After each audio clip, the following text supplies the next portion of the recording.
we go. All right. So did I get to this slide? I just don't know. Okay. Again, this is one of those slides where it talks about like, hey, you have all this, and you're like, ah. And it's kind of easier to see. So let b be a positive real number such that b is not equal to 1. So logarithm of 1. So log base b equals 1 equals 0 because b to the 0 is equal to 1. And how they got that b to the 0 equals 1, remember I said if the log is on the left side, take whatever the base is, and you do this little, snail or seashell or whatever. So that's how you get b to the 0 equals 1. So logarithm of base b, log base b of b is equal to 1. The reason that works is because, again, if I go b to the first equals 1, same idea. Why can b not be equal to 1?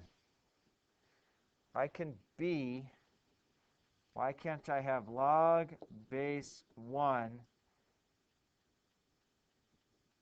of, say, x equals y? What do you think? Well, if I go along with my thought, I would get 1 to the y is equal to x. And that means if I were to raise 1 to pretty much any value, I would continue to get 1 out. So it's not going to work for us. Okay. Now, I said that logarithms, we deal with base 10 for the most part. If it's just log by itself, that means it's base 10. Again, it's because we have 10 fingers or we have 10 toes. Okay, that was how our counting unit started. Computers work on a base 2 unit. Okay, when I say that, computers recognize zeros and ones. Yes, I understand there's codes that you write, and it's like, no, I'm not writing zeros and ones. I understand that. The first binary code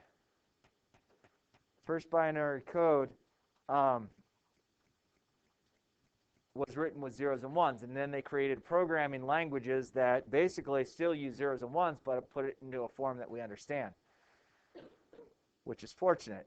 When they first started programming computers, I mean, you literally had somebody who would go 0, 0, 1, 1, 0, 0, 0, 1, and that was the first line of code. 0 means off, 1 means on. That's really all a computer knows how to do. It knows how to turn something on, knows how to turn something off. That's all it was doing for a computer code. And I remember as a kid, used to see, the first computer programmers, they used to drop off lines of code, which was all zeros and ones. And I think they were just kind of showing us, going, hey, look how fun this is. It's just zeros and ones. And everyone looked at it going, I don't know what this is. But, of course, that was when I remember seeing stuff like that, like in kindergarten.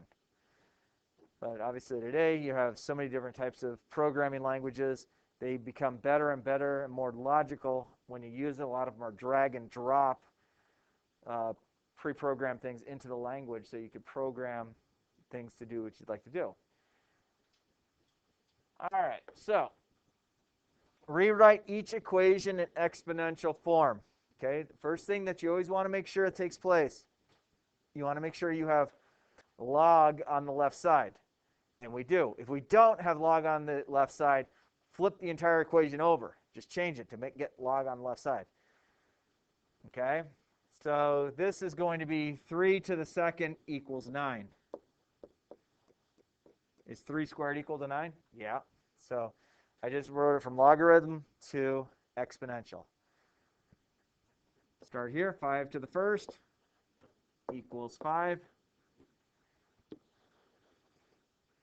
1/2 raised to the -2 is equal to 4. So think about what that -2 would do. It would flip the 1/2 over to give you 2 to the second. 2 to the second is indeed 4.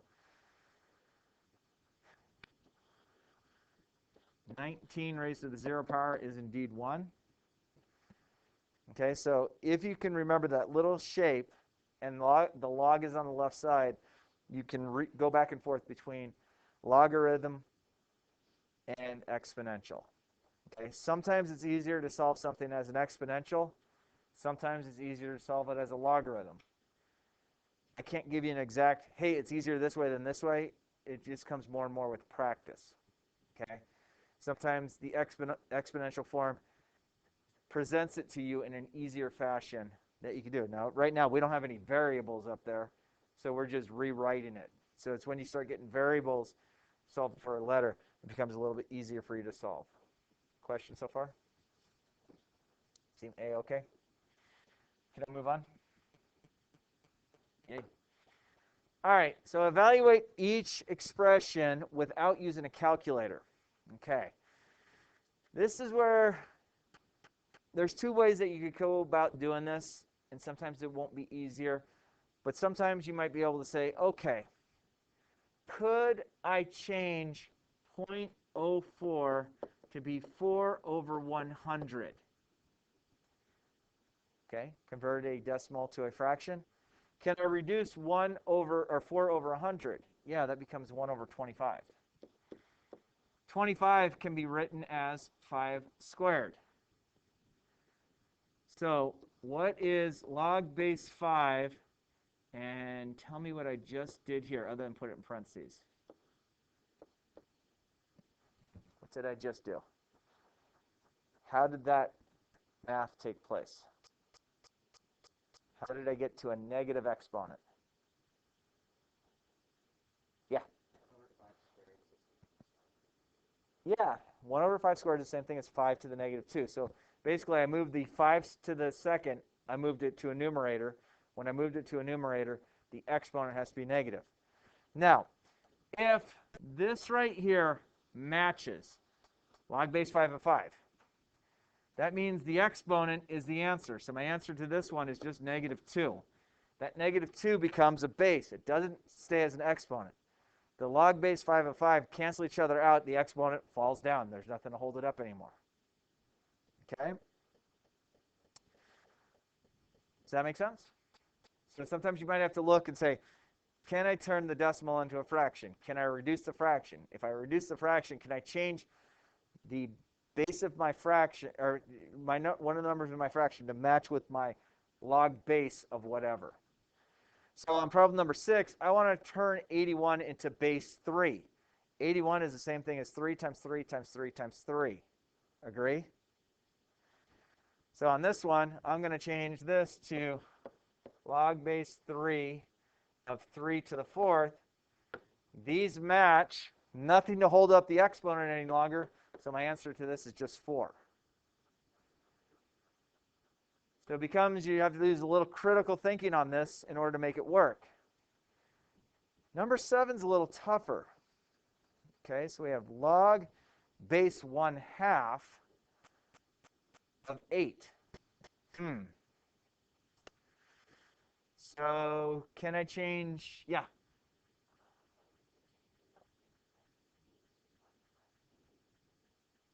Negative third here. So, ooh. Oh, okay. So let's just change color. So let's go with 8 is 2 to the third. Agreed? I can change 2 to the third to 1/2 to the negative third. So then this becomes log base 1/2 of 1/2 to the negative 3. These match. There's nothing to keep our exponent held up any longer, so our answer has to be negative 3. Okay? All right. I feel pretty good about that. There's kind of a lot of information up there. There's a lot of logical things mathematically to do. And then we deal with this whole logarithm thing to go with it. Any questions on those first 3? Okay. How can I make 3 back into a 9 without changing the true value of 3?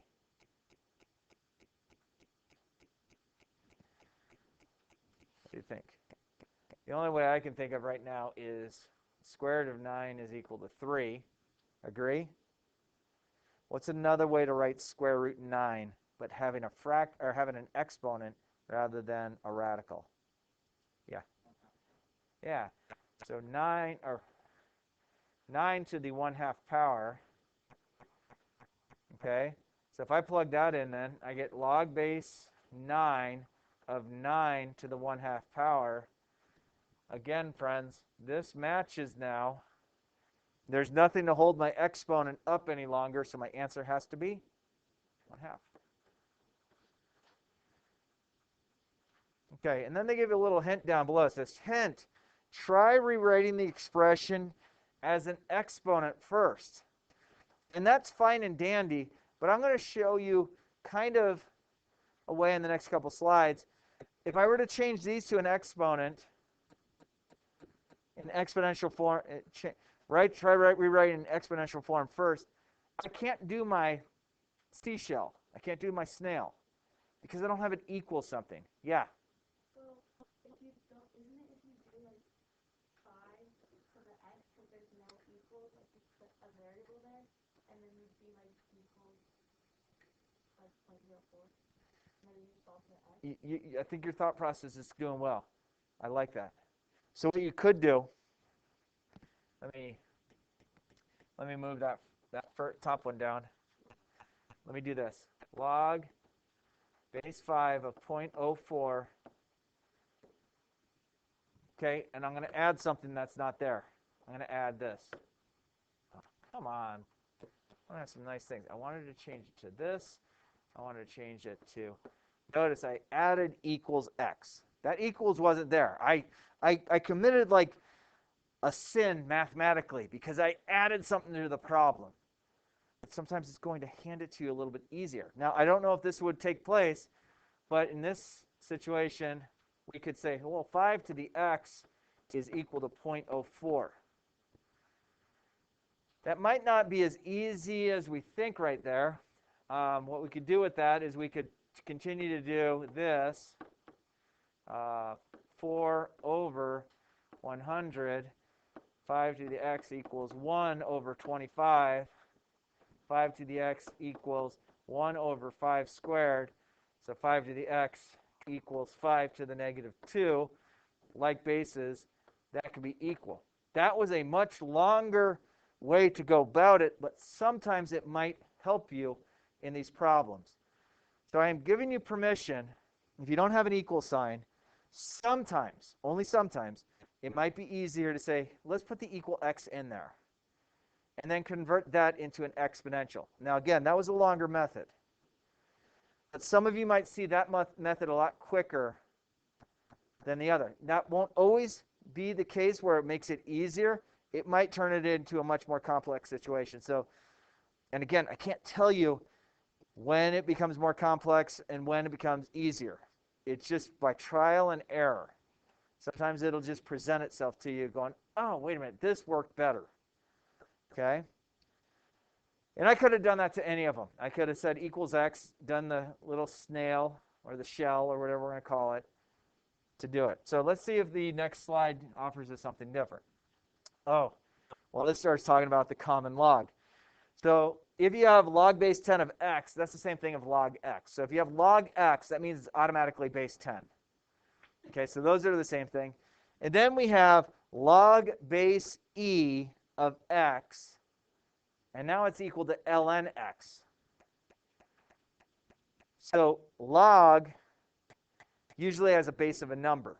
Now we can have the base of e. E is not a variable. E stands for the exponential. Remember in the PERT equation on the last test that e, it wasn't a variable. E to the some power. E to the 0 is 1. E to the first is 2.7 roughly. Okay? So those are all things to know. So log base e is natural log. So logarithms and natural log, log and ln, still start dealing with exponents. ln does not have a change of base that takes place. Logarithm is log base whatever of whatever. Natural log is just natural log. It won't have a base that changes. So I will never change right here as a subscript. They will never have natural log base of something. Okay? Log can have a different base. So log and natural log are essentially the same thing. Their graphs look very similar, okay? But the log or log base e is what the natural log is. So log base e to the first is 2.7. So it's basically like saying log base 2.7, whatever that huge decimal is, of x is equal to natural log. All right. Evaluate the expression without using a calculator. So let's do this. Let's block this off. Log of 1 is 0. Log of 10, 1. Log of 100, 2. Log of 1,000, 3. Log of 10,000, 4, 5, 6. So the answer to this is 6. Okay. Log sitting by itself is base 10. That works very nicely. Natural log of 1. Natural log of 1. Well, we said natural log is the same thing as log base e of 1, and that would be natural log of 1. So think about this. Let's not worry about the base right now. What's log of 1? What did I say log of 1 was right there? 0. So natural log of 1 is equal to 0. So if you're plotting this on a graph, you could have 1 comma 0 as a definite point. If it said, hey, graph y equals natural log of x, plug 1 in, that gives us 1 comma 0 as a point. Natural log of e, those undo each other. E, when it sits by itself, technically has a 1 there. These cancel each other out. There's nothing to hold the exponent up, so that just becomes 1. And then I have this log of a decimal. Okay? So I got 1, 2, 3, 4. So this is going to be an answer of negative 4. What created the negative? Well, basically that is 10, 100,000, 10,000. That becomes 1 over 10,000. 1 over 10,000 becomes 1 over 10 to the fourth. 1 over 10 to the fourth, I could move the 10 to the fourth up, and then I get 10 to the negative 4, and that's why I get that. Remember that the log refers to the exponent needed to get the value. La-ti-ta. How are we doing on notes? We got a lot left? A page? Just like 2 slides, top and bottom type of thing? Okay. So we're going to have some time. All right. So when we go to start solving these, log base x of 27 is equal to negative 3. Now I have a variable as a base. Oh, boy. This one might be a lot easier to turn into an exponential. So x to the negative 3 is equal to 27. Okay. X to the negative 3 is equal to 27. So that's the same thing as saying 1 over x to the third equals 27. And this might be an easier way to do it.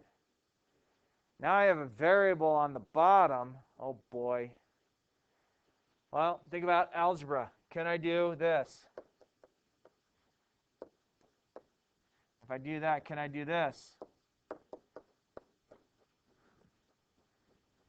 So what did I do? Well, in order to get to the top green, I multiply both sides by x to the third. Then to the second green down, I divided both sides by 27. Okay. What do you think? Yeah. I cube root it. I like it. Let's think about what if that happened. If I took the third root, and if I took the third root, I'd get x equals third root of 1, I believe is 1. Third root of 27 is 3. So I just get 1/3 for an answer. Huh. Cube rooted. I like it. 14 looks totally complex. On the ACT or SAT, you might skip that question. I hate to tell you this, but it's the easiest question in the world once you realize it. Log base 7 of 7. Base 7 of 7, they both match, yes? if they match, what happens to the exponent? It drops down. There's nothing to support it. So these cancel each other out. So I wind up with x equals negative 0.32, or 0 point, negative 0.32. So it's your choice how, if you want to keep the 0 out there. So that one's kind of presented to you in a nice way. Number 16 is done the same way. I'll go back to number 15 in a sec. Number 16 is done the same way. When you have log x, log by itself is automatically base what? 10. So on this one, these cancel each other out, so I get x equals 17. Okay. Let's take a look at number 15. We're going to shell it. So I get x to the negative 4 equals 1 over 81. Okay, I feel pretty good about that. Now, oops, come on down. We could maybe do it the other way that we did it, or I could think about this. Could I do x to the 4th equals 3 to the negative 4 power? Can I do that? What do you think? So 3 to the 4th is 81. If I move 3 to the 4th up, it becomes 3 to the negative 4. So I have x raised to the negative 4 equals 3 to the negative 4. So my exponents are the same on both. So what does x have to equal on this problem? 3.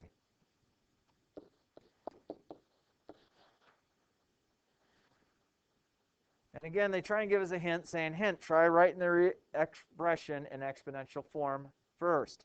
Again, that sometimes will present a better way to solve the problem, but I can't guarantee that every problem is, yeah, do it this way every time. Trial and error is the best way to do it, okay? Trial and error will get you there. Last slide, yes? Cool. All right. What do you think, my friends? Would it make sense to turn it into an exponent form first? I don't know. If I don't see something right away saying, ta-da, we might not know how to do it. I would tell you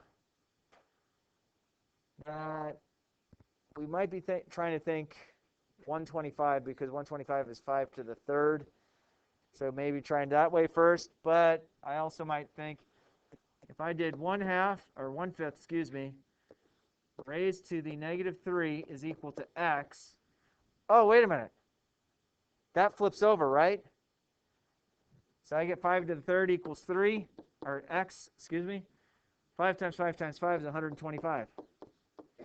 Oh, wait, I think I kind of said that. Well, I said that because I'm a math nerd. I'm a math teacher. I've taught this for many years, so sometimes it kind of sticks out to me. But after 26 years of teaching, I had hoped something stuck. But sometimes this is your first time seeing it, so like, how's he seeing that? A lot of years of experience. 18, it's handed to you. Very easy problem. What do you think?